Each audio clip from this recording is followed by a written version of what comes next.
Betrayal cuts deeper than any blade. Shen was on the path to success when the man he trusted most stole everything. When tragedy struck and he lay broken, that same man forced his sister into marriage, turning her into a pawn in his twisted game. But the deepest wound wasn't losing his fortune. It was discovering that the accident that crippled him and the death of his parents had been orchestrated by the very person he called family. Now fate has given Shen one final chance not to forgive, but to take everything back and make his betrayer suffer. The story begins in a hospital room where a boy lies motionless in bed. Outside, leaves wilt under the fading sun, and a single petal drifts down, landing gently on his face. His eyes snap open. Startled, he sits up abruptly, breathing hard, his chest rising and falling with panic.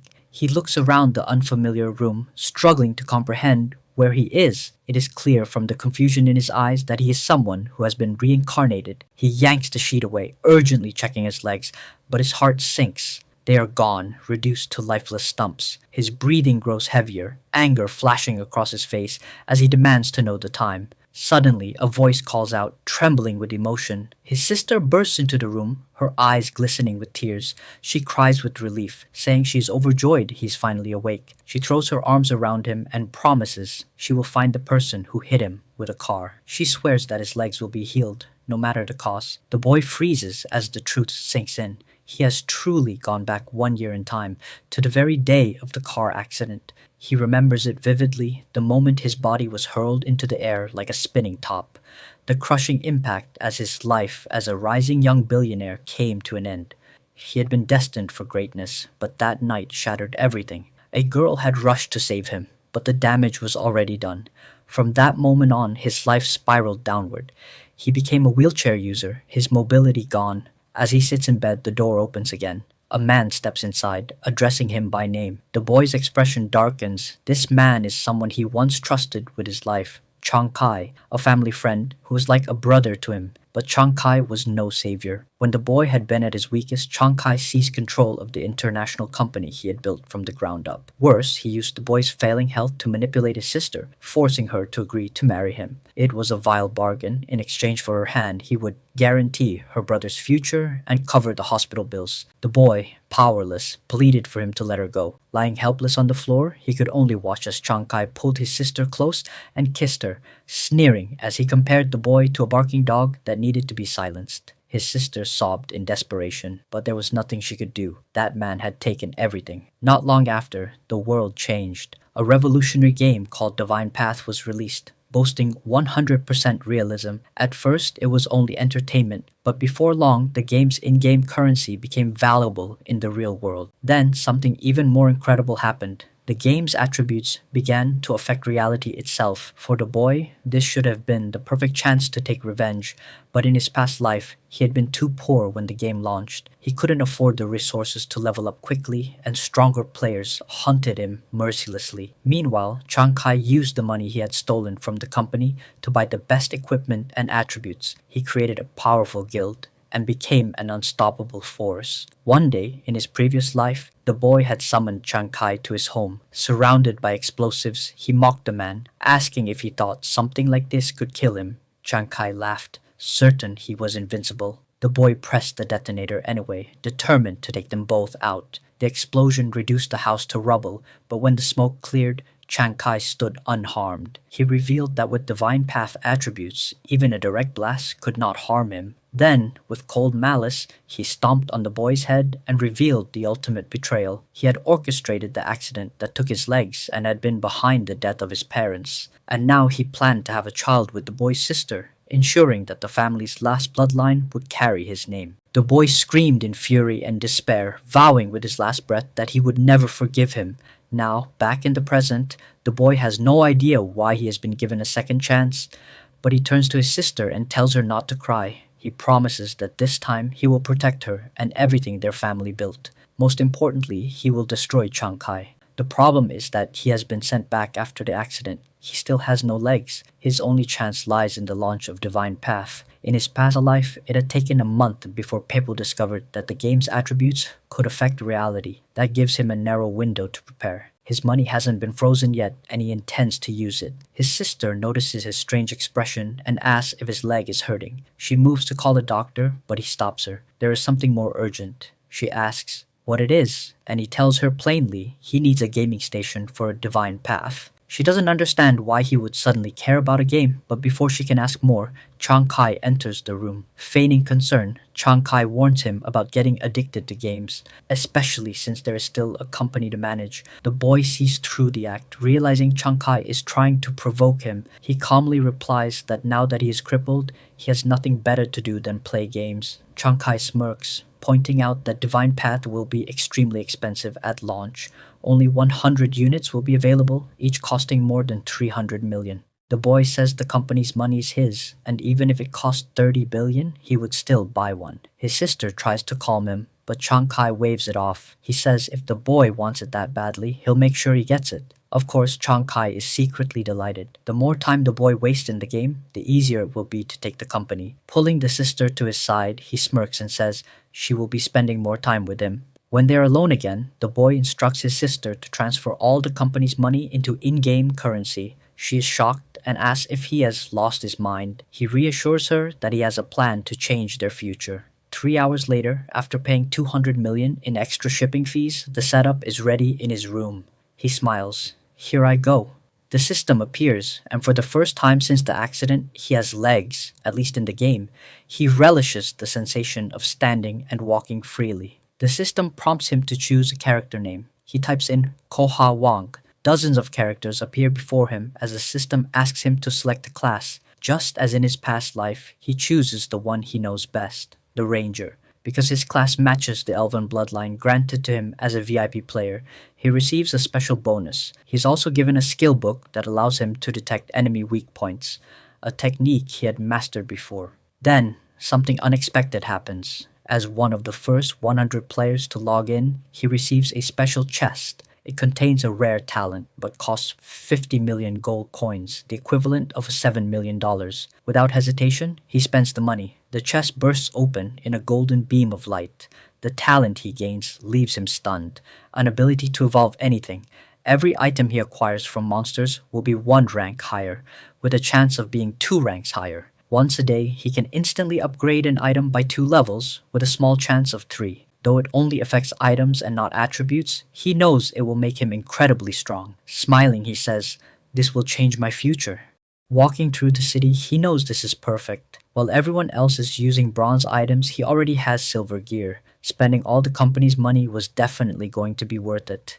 He is eager to enter the game and start killing monsters to obtain upgraded items. However, he has to be careful with the 24-hour ability. First, he must find something that has the potential to be evolved. With all preparations complete, he clicks on the system and the entrance to the game appears. Excitedly, he says that it is time to change his fate. The scene shifts to the starting village and he's surprised by the number of wealthy players already in the game. He thought he would be among the first, but instead he finds a crowd hunting chickens and leveling up. Others see the chickens fleeing and immediately join the chase.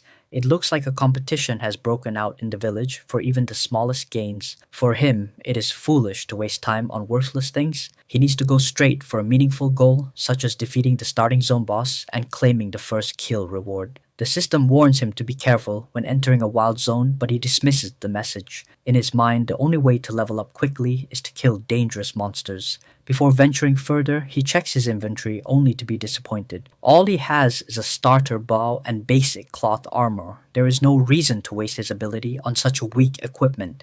Still, he needs to find an advantage over the others as fast as possible. That is when he remembers that his special ability can also evolve talents. Raising his hands, he uses the evolution on himself. An aura appears with a crown of lightning, and suddenly his elven bloodline turns golden. The evolution succeeds, and it becomes the royal elf bloodline. His speed and accuracy increase sharply, but the greatest benefit is the guaranteed critical strike every 3 attacks. Watching his health bar rise, he knows this evolution was worth it. With these new attributes, it will not be difficult for him to play solo. Just then a howl echoes nearby. Looking over, he sees a level 2 forest wolf, Other adventurers are already chasing it and shouting that it will not escape. Everyone is eager to level up quickly. Shen King hides behind a tree to observe. These players are clever because they understand that grouping up to hunt stronger creatures is the fastest way forward. What they fail to realize is how realistic this game truly is. The mage in the group suddenly senses something and warns the others. Wolves always hunt in packs. A moment later, they are surrounded. The monsters leap at the group, and as soon as they're attacked, panic spreads. The pain from the bites is far more realistic than they expected. The group realizes it was a mistake to venture so deep into the forest. One of them has his head caught in the jaws of a wolf and mutters that he will see them again at respawn. After that, the entire group is slaughtered. Shen King seizes the perfect chance. While the wolves are occupied, he strikes from behind. He fires a precise arrow that pierces the wolf's head and earns his first kill. He immediately rises from level 1 to level 2 and gains experience for his elven bloodline. Along with that, he receives 5 attribute points and a piece of wolf meat. For someone playing alone, a healing item like this is extremely valuable. Of course, the wolves quickly notice him and turn to attack. Shen King glances ahead and sees that 3 of them are coming. Now that he has tested his damage output, he feels confident. He turns and starts running while activating his elven passive that doubles his movement speed. He sprints away at incredible speed. Reaching the edge of a mountain, he leaps from one ledge to another and successfully isolates the wolves. The synergy between the Royal Elf bloodline and the Ranger class proves to be perfect. He looks back and says that they do not stand a chance.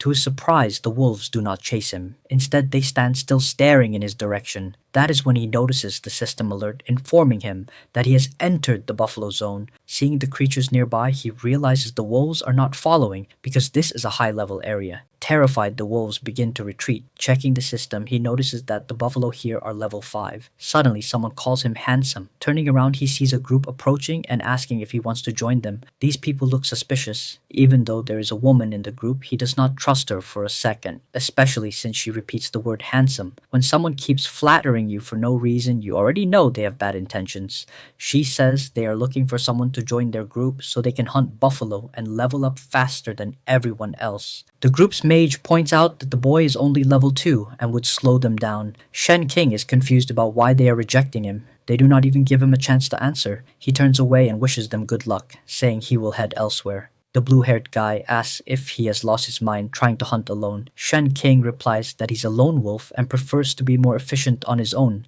The group insists that the next area is even more dangerous and that even with 4 members, it is risky. The chubby one asks if he knows about the death penalty. Shen King admits he is new and has never died, so he has no idea what that means. The man explains that first, you lose half your gold and your equipment gets damaged. On top of that, the pain of death is incredibly realistic. But the worst part of all is losing half of the experience you have earned. Shen King is not very impressed by this explanation, but thanks them anyway. He waves goodbye and says it was nice to learn from such professionals. The girl suggests they should help him since it is dangerous to be alone, but the mage tells her not to bother. If the fool wants to die, then let him die. Some time passes and Shen King enters a cave where he finds a skeleton on the ground. This seems to be the place he was searching for, the lair of the strongest boss in the starting zone. Suddenly, the cave wall shakes, and a creature opens its eyes. Standing before him is the level 10 giant king snake. He activates his skill to detect weaknesses, and a marker appears on the snake. The monster has 800 health points. By comparison, Shen King has 1300 health. At level 2, he should normally have only around 200. The difference comes from the Royal Elf bloodline, which gives him an extra 1000 health. With this advantage, he does not fear the fight. Bow in hand, he locks eyes with the monster as it lunges to bite. He dodges quickly and fires an arrow. The shot hits, but only deals 29 damage, far less than he hoped. A boss is still a boss. He dodges again and is thankful that his speed lets him avoid attacks. The snake is strong but slow enough for him to chip away at its health. He aims for the neck, but the monster blocks with its tail. Now it is guarding its only weak point. He decides to rely on speed and fires a volley of arrows, but the snake blocks them all. No damage is done. At last he finds an opening and lands a hit for 58 damage. It is taking longer than expected, but he is clearly faster than the snake. Suddenly the boss inhales deeply. The cave fills with smoke and poison begins draining 10 health per second. Doing the math, he realizes he cannot last long. To make things worse, the snake climbs high up the cave walls where it is harder to target. For Shen King, this is not enough to stop him. He draws and fires again. The arrow hits for 116 damage right to the neck. Every third hit is a critical strike, so the monster crashes down, taking bonus damage. He taunts the boss, asking how many more hits it can endure. The snake begins to sweat, realizing this battle is not going to be easy. Soon, the monster's down to 597 health. Shen King is confident, even as his own health continues to drop from poison. Now 1010. The snake grows more aggressive. It lashes out with its tail again and again to stop him from attacking. Shen King dodges and thinks that although the monster is clever, it still underestimates his speed. He releases another arrow and lands a critical strike for 200 damage. He notices the belly actually takes even more damage than the neck. If that is the case, the fight might be over sooner than expected. But then he sees something strange.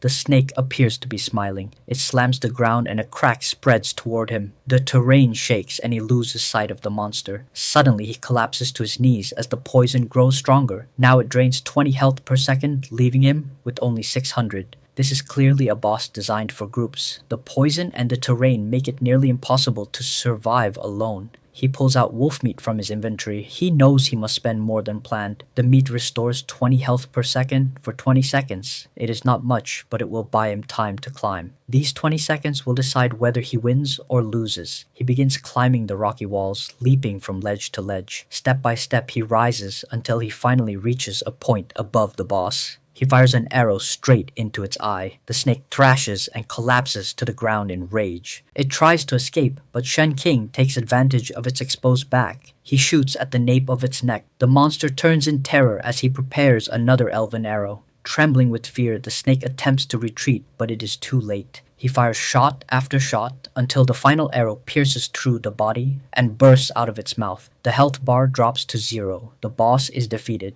and the poison fades away. The system announces that his achievement will be broadcast to the entire server and asks if he wants to hide his name. Shen King thinks for a moment, but decides he has hidden long enough. He tells the system to announce it. The world hears the message. The player Ko Huang is congratulated for being the first to defeat the starter zone boss. Back in the beginner village, people are shocked. They wonder how anyone could do that when the game has only just begun. Other groups blame themselves for being too slow. Experienced gamers cannot comprehend what has happened. Meanwhile, the blue-haired group is exhausted. They manage to kill a single buffalo and believe it was some sort of super boss. The chubby guy looks forward to the first kill reward. The others are eager to get stronger to impress the ladies. Just as they are fantasizing about compliments, the system message pops up. It announces that Ko Huang has earned 1,000 reputation points and a silver chest. The group is stunned. Someone has already killed a boss several levels above them. Shen King receives extra experience and jumps from level 2 to level 7. He gains 30 attribute points and invests all of them in agility. Without legs in real life, he always dreamed of speed. For his ranger class, agility also boosts attack power. With his stats set, it is time to check the loot. The 10 silvers the boss should have dropped transform into 10 gold coins. Other players killing buffalo only get copper. One of the items in his inventory shines with a golden glow. He wonders if it is a second evolution, but no. It is a crystal coin, a rare currency, long extinct, yet still valid with certain NPCs. He remembers hearing about it in his past life, but never saw one. Checking further, he finds a silver-ranked snake sword. Useless for a bow user, but still valuable. More importantly, he obtains silver scale armor. It grants a 300-point shield with a cooldown of 300 seconds. Normally, this armor has no special effects. Perhaps his evolution passive altered the stats. Unfortunately, it requires level 10 to use. That is when he remembers the silver reputation chest he earned. He asks the system to open it and hopes it is not another item for the wrong class. The result makes him cheer. It is the legendary skill, Arrow Rain, a powerful aerial attack that suits him perfectly. The downside is that it can only be used at level 10. Although disappointed, he's also thrilled because he will be much stronger soon. At that moment, he hears a voice in the cave. Someone is calling for help. He checks and finds a healthy-looking girl hiding. She says she entered the cave to escape the giant snake and asks if he can save her. She had hidden in the cave to escape the giant snake. Her name was Miss Goo, and Shen King instantly recognized her as a famous NPC known for giving secret quests. He told her that the snake had already been defeated so she could leave, but instead she lifted her foot and showed him an injury. With one hand over her mouth, she asked if he could carry her. You would think Shen King would be cold and calculating,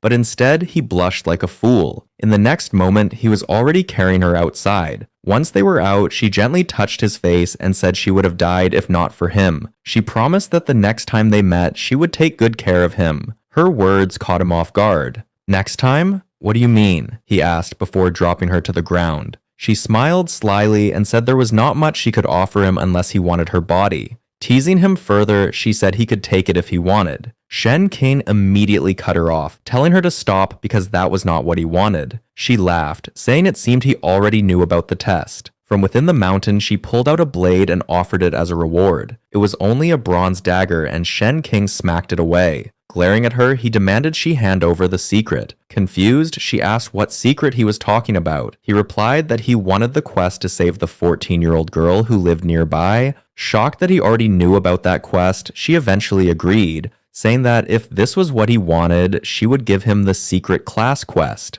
She stood slowly and calmly while Shen King crossed his arms and asked why she did not just hand it over. Suddenly, she began performing a forbidden dance so dangerous it had been outlawed in 27 countries. A step to the left, a sway to the right. Her movements summoned a glowing magic circle beneath him. She warned him that the secret class test was about to begin, and he would need to pass it to receive the class. Shen King thanked her, but she told him not to be so eager. He frowned, confused, and then glanced at his system window. His eyes widened in shock. The Shadow Hunter mission. It was marked as red difficulty, and failure meant permanent disqualification. He shouted for her to stop, insisting that he was only level 7 and could not risk being disqualified forever. But Miss Gu only grinned darkly, saying, "This is the end for you." His favorability with her dropped to 0. In that moment, he realized the true way to start this quest had been to increase her favorability first. She had forced him into the mission before he was strong enough. She mocked him again, wishing him good luck but doubting he could pass. As the circle pulled him in, Shen King roared that once he got out, he would find her and her daughter and kill them both. The magic circle vanished from the cave and reappeared in the sky above a vast desert. Shen King was hurled to the ground. The system announced that the test had begun. This was his only chance and he had to give it everything. Suddenly, he heard something nearby. Looking down, he saw sharp, tooth-like structures emerging from the sand. 4 more appeared around him, and he realized he was standing inside a monster's trap. He leapt into the air just as a massive creature lunged upward to devour him. Activating weakness detection, he saw the target marked right in the center of its mouth, a level 5 elite sandworm. Level 5? Easy enough, he thought, but its health pool told a different story. 2,000 horsepower. Even for a low level, that was a terrifying amount. He fired an arrow directly into its mouth. 130 damage. Fortunately, outside the sand, the creature was slow. The sandworm rose high into the air and lunged again, but Shen King sidestepped, letting it crash into the ground with devastating force. The impact alone proved that being caught would mean certain death. The sand shifted again. The monster was slower to emerge this time, and Shen King realized he could not keep tracking it underground. He needed higher ground. In the distance, he spotted a stone pillar. It was the perfect vantage point. He ran toward it, closing the gap. Just as he neared the base, the monster burst from the sand again. Anticipating this, Shen King dodged back and loosed 2 arrows. One struck for 260 damage, the other for 130. The sandworm writhed in pain, but it was not enough to stop it. Suddenly, the creature spat a stream of sand at him. The problem was that he was midair, unable to change direction. He shielded his eyes with his arm, but still lost 50 hit points. His vision blurred by half,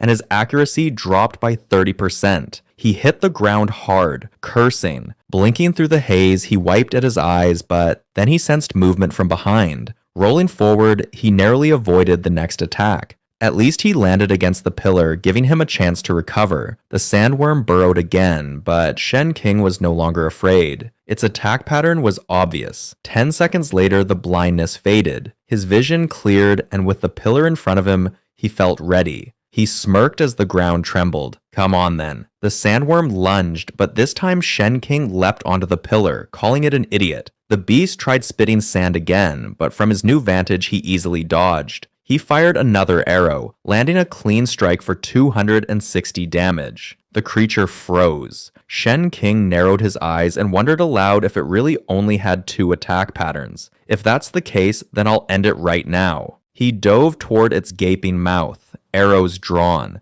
Dodging its bite, he unleashed 3 consecutive shots. Preparing his final strike, he declared, "It's over." The last arrow struck for 130 damage. The sandworm shrieked and collapsed into the desert. At last, the monster was dead. He leveled up to 8, earning 10 silver coins and a pair of desert boots that increased movement speed on sand. Still, he called the rewards trash. How could such a massive and difficult monster drop garbage? Then he noticed one of the markers on the pillar begin to glow. Looking up, he saw 9 identical markers, but only the bottom one was lit. Suddenly, more sandworms emerged, and he instantly understood what it meant. To pass this test, he would have to defeat them all. Climbing to the top of the pillar, he thought it wasn't so bad after all. This place was perfect for leveling up to 10. Observing the creatures, he realized they tracked prey through vibrations in the ground. If he wanted to survive, he needed a way to create smaller vibrations that would only attract a few worms at a time. Firing arrows would draw them all, and that was too dangerous. He opened his inventory and pulled out a handful of silver coins. Small,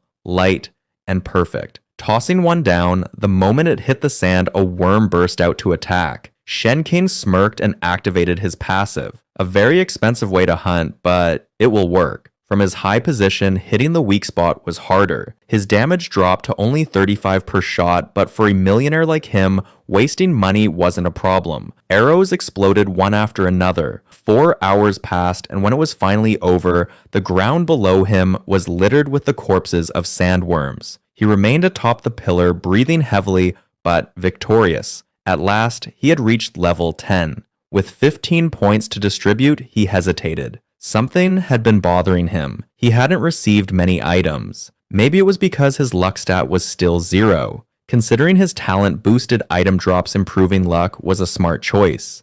In his past life, he had been too weak. Back then, he dumped everything into strength and HP, which did nothing to truly help him. Now it was time to change. Testing his new level 10 ability, he fired at the cobra's corpse nearby. The impact shook the body, and then a purple light rose from it. His eyes widened. That glow meant a legendary drop. The skill was called Escape Sand. It transformed him into a rolling ball, allowing him to move freely beneath the sand. The downside was that it only worked in desert terrain. Shen King frowned. This is considered legendary? Still, he accepted the reward. A drop was a drop. He also equipped the silver scale armor he had gained from the snake boss. For the first time, he felt truly confident. At this moment, he must be one of the highest level players on the server. Suddenly, the entire pillar lit up. He waited confused, but nothing happened. Then, the ground began to shake. The pillar split open, revealing a staircase leading downward. His eyes sharpened. The real reward was waiting below. It was time to test his new gear and abilities. But just then, a voice called out, "Brother!" He froze. It was Shoten's voice. Outside the game, his sister stood by the door. "It's time to eat. I made egg fried rice. Your favorite." His headset must have been enhanced with augmented reality because he could still hear her even while playing. He shouted back, telling her to leave before she got hurt. The system asked if he wanted to log out. He refused. "Not now. I can't leave when the reward is right in front of me." Looking up, he told his sister to stop interrupting. "I'm in the middle of a match." She pouted and scolded him. "You've been playing for 8 hours straight without a break. Just behave," he snapped. "Don't distract me." Annoyed, she stormed off. "Fine. I don't care about you anymore." As she walked away, she muttered to herself, wondering how she could possibly make him feel better. Inside the game, Shen King lowered his voice and whispered, "I'm sorry." He regretted the way he spoke to her, but this was necessary. He had to grow stronger. He had to change their future. Stepping toward the portal, he declared, "It's time to unlock the new class." A blue glow engulfed him. When he opened his eyes, he was inside a cave. The system warned him. Extreme danger. Proceed with caution, Shen King knew immediately. This had to be the boss room. Suddenly, a figure began to rise. His heart skipped. What appeared before him was a monstrosity, a gold-ranked boss, the Desert King. 200 attack, 6,000 horsepower. Shen King was stunned by its sheer resilience. He quickly activated weakness detection, but the ability failed. No weak points appeared. Before he could react, the monster slammed down. He dodged, but the shockwave threw him into the wall, dealing 100 damage. His eyes widened. That wasn't even a direct hit. No wonder it was a gold rank boss. Simply dodging wasn't enough. He fired an arrow only to see it deal a single point of damage. The defense was so high that most of his attack power was useless.